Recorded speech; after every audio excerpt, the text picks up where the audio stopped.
Pastor Jeff here. Let's talk about defense in this week's installment of Wednesday Encouragement.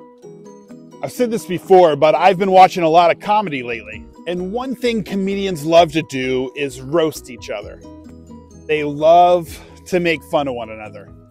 Without context or at first glance, it can come across pretty harsh and mean. But in the end, they almost always finish up by talking about their mutual respect and care for one another. There's no anger or malice in those words, but what happens when there is? And this reminds me of a verse that often gets misunderstood. Matthew chapter 5, verse 38, which says, "But I tell you, do not resist an evil person.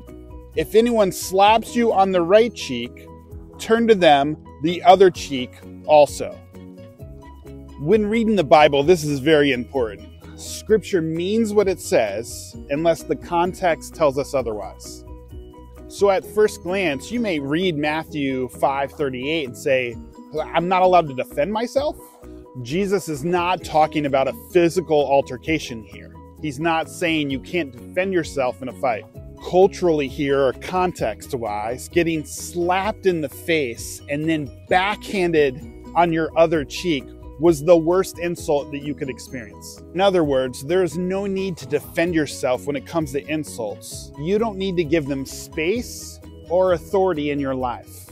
What people say or think about you doesn't matter. What matters is what God thinks about you, and His thoughts about you are love and compassion. That's Jesus' response to us, and He asks us to respond that way to others. So instead of responding to insults with insults this week, throw them a curveball and respond with love. You got this. Go in peace.